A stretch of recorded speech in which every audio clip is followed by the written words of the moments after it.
नमस्कार। तो देखिए, अभी अपन जो पढ़ रहे थे उसका भाग 2 में अध्ययन कीजिए, अध्याय 3 में ही अर्थव्यवस्था के बारे में। तो देखिए, वहाँ पर अरब राज्य की स्थिरता के कारण अच्छी फसलें उत्पादन होने लगी, नई नई फसलें उत्पादित होने लगी, राज्य का कर भी बढ़ने लगा।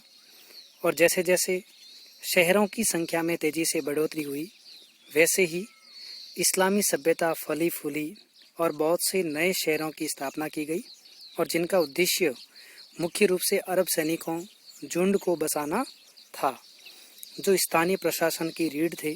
और इस श्रेणी की फौजी शहरों में, जिन्हें मिस्र कहा जाता था, इजिप्ट का अरबी नाम कुफा और बसरा इलाक में फुस्तात और कायरा हैं, वो मिस्र में थे। तो उस समय में कई फौजी शहर भी हैं वो बसे हुए थे, जिनमें कुफा और बसरा ये दो शहर इराक में थे। फुस्तात और कायरा हैं वो कहाँ पर थे? मिस्र में माने जाते थे। अब देखिए, हम बात करते हैं आगे। जैसे यहाँ पर दिया हुआ है साइड में, अपन देखते हैं कि फसल की कटाई है ना, उसमें मजदूरों का खाना एक ट्रे पर लाया जा रहा था। सूडो गैलन की प्रत्युषदों की पुस्तक का अरबी रूपांतरण 1199 में डॉक्टर गैलन की कहानी के अंदर है वो देख सकते हैं।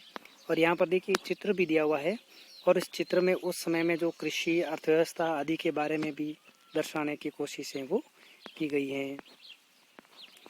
अब देखिए, तो इस तरह उस समय में इस्लामी साम्राज्य के उदय के कारण से काफ़ी स्थिरता का माहौल है वो दिखाई पड़ रहा था। अब देखिए, अब्बासी खिलाफत 800 ईस्वी में की राजधानी के रूप में अपनी स्थापना के बाद आधी शताब्दी के अंदर बगदाद की जनसंख्या बढ़कर लगभग 10 लाख पहुंच गई थी। अर्थात अब्बासी जो खिलाफत है उसकी राजधानी की स्थापना के बाद आधी शताब्दी के अंदर बगदाद की जनसंख्या बढ़कर लगभग है वो कितनी पहुंच गई थी? 10 लाख।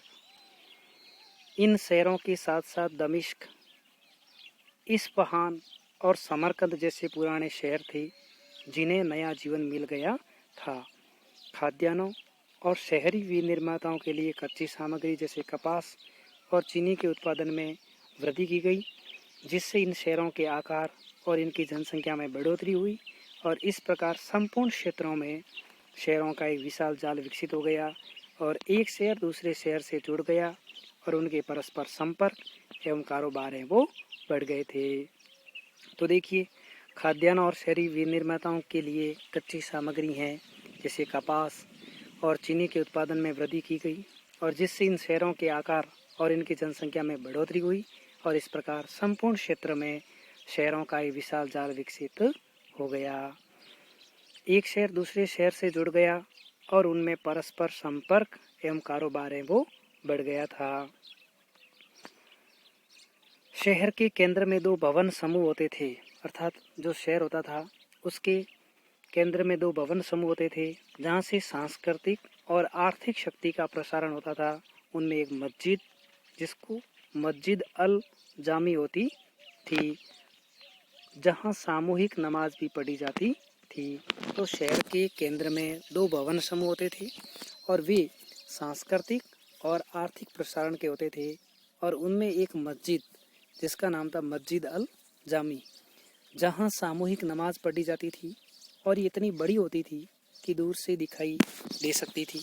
अर्थात जो उस समय में उनकी संस्कृति और आर्थिक शक्ति का रूप देखा जा सकता था इस मस्जिद के रूप में। दूसरा सब भवन होता था समूह केंद्रीय मंडी सुख था, जिसमें दुकानों की कतारें होती थी, व्यापारियों के आवास जो फंदुक और सर्राफ का कार्यालय होता था, शहर प्रशासकों जो राज्य के आयन अथवा नेत्र थे, और विद्वानों और व्यापारियों यानी तुज्जर के लिए घर होते थे जो केंद्र के निकट रहते थे। सामान्य नागरिकों और सैनिकों के रहने के क्वार्टर बारी घेरे में होते थे, और प्रत्येक में अपनी मस्जिद, गिरजाघर अथवा सिनेगोग यानी यहूदी प्रार्थना घर, छोटी मंडी, सार्वजनिक स्नानागार, हमाम और एक महत्वपूर्ण सभा स्थल होता था। शहर के बाहरी इलाकों में शहरी गरीबों के मकान, देहातों से लाई जाने वाली हरी सब्जियों और फलों के लिए बाजार, काफिलों के ठिकाने और अस्वच्छ दुकानें जैसे चमड़ा साफ करने या रंगने की दुकानें और कसाई की दुकानें होती थी। शहर की दीवारों के बाहर कब्रिस्तान और सराय होते थे और सराय में लोग उस समय आराम करते थे। और जब शहर के दरवाजे बंद कर दिए गए हो तो सभी शहरों का नक्शा एक जैसा नहीं होता था, अर्थात वहाँ पर सराय भी बनाई हुई थी, वहाँ पर कई ऐसी दुकानें थी, काफिलों के ठिकाने थे, वहाँ पर विभिन्न वस्तुओं की साफ सफाई रखने का कार्य होता था। तो इस तरह तमाम सुविधाएं वो देखने को मिलती थी। सभी शहरों का नक्शा एक जैसा नहीं होता था और इस नक्शे में परिदृश्य राजनीतिक परंपराओं और ऐतिहासिक घटनाओं के आधार पर परिवर्तन किए जा सकते थे। राजनीतिक एकीकरण और खाद्य पदार्थों और विलासी वस्तुओं की शहरी मांग ने विनिमय के दायरे का विस्तार कर दिया था। भूगोल ने मुस्लिम साम्राज्य की सहायता की जो हिंद महासागर और भूमध्य सागर के व्यापारिक क्षेत्रों के बीच में है वो फैल गया था, अर्थात जो भूगोल है उसने मुस्लिम साम्राज्य की सहायता की थी और वह हिंद महासागर और भूमध्य सागर के व्यापारिक क्षेत्रों के बीच में फैल गया था और 5 शताब्दियों तक अरब और ईरानी व्यापारियों का चीन, भारत और यूरोप के बीच के समुद्री व्यापार पर एकाधिकार रहा था। और ये व्यापार 2 मुख्य रास्तों यानी लाल सागर और फारस की खाड़ी से होता था। लंबी दूरी के व्यापार के लिए उपयुक्त और उच्च मूल्य वाली वस्तुएं जैसे मसालों, कपड़ों, चीनी मिट्टी की चीज़ों और बारूद को भारत और चीन से लाल सागर के पतनों अर्थात अदन और एधाब तक और फारस खाड़ी के पतन, सिराफ और बसरा तक जहाज पर लाया जाता था और यहाँ से माल को ज़मीन पर ऊँटों के काफिलों के द्वारा बगदाद, दमिश्क और एलेपो के भंडार ग्रहों यानी मखाजिन, जो फ्रांसीसी शब्द मैगजीन का मूल है और जिसका अर्थ होता है दुकान, तक स्थानीय खपत के लिए अथवा आगे भेजने के लिए ले जाया जाता था। अब हम देख सकते हैं कि मक्का के रास्ते से गुजरने वाले काफिले बड़े हो जाते थे।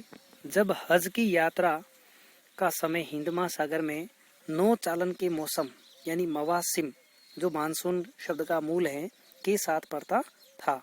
तो ये कह रहे हैं तो ऐसे काफिले जो मक्का के रास्ते से गुजरने वाले बड़े काफिले होते थे और हज की जब यात्रा शुरू होती थी तो उस समय हिंद महासागर में 9 चालान के मौसम के साथ पड़ता था, यानी उस समय नौकाओं का भी अधिक से अधिक है वो चलना फिरना होता था।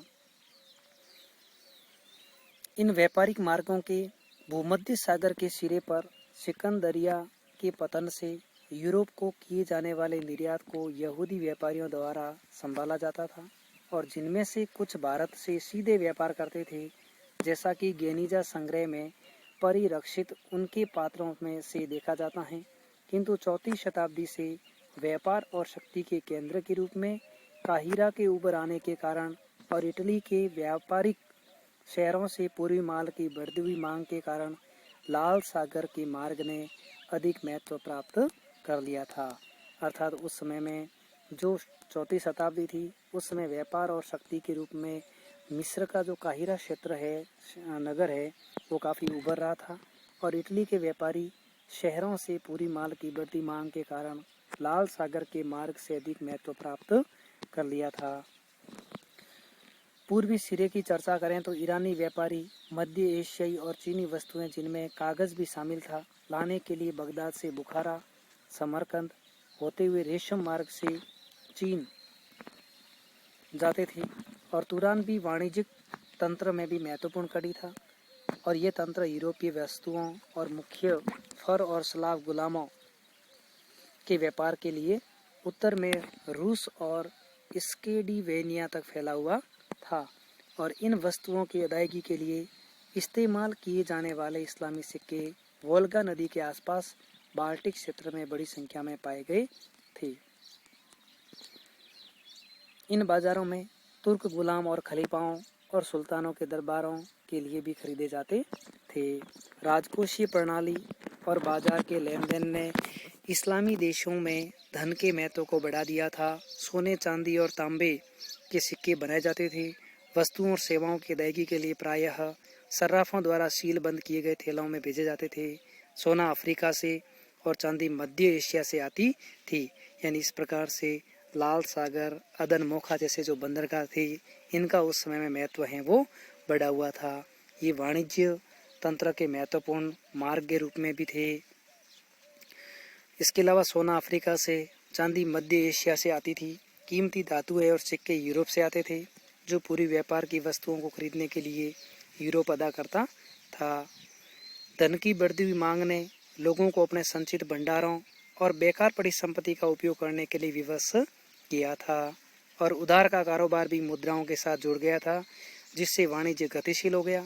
और मध्यकालीन आर्थिक जीवन में मुस्लिम जगत का सबसे बड़ा योगदान ये था कि उन्होंने अदायगी और व्यापार व्यवस्था के बढ़िया तरीकों को विकसित किया था, जिनमें शाख पत्र, जो अंग्रेजी शब्द चेक व हिंदी शब्द शाख का मूल हैं, और हुंडियों यानी बिल ऑफ एक्सचेंज, सुफ्तजा का उपयोग व्यापारियों, साहूकारों द्वारा धन को एक जगह से दूसरी जगह और एक व्यक्ति से दूसरे व्यक्ति को अंतरित करने के लिए किया जाता था।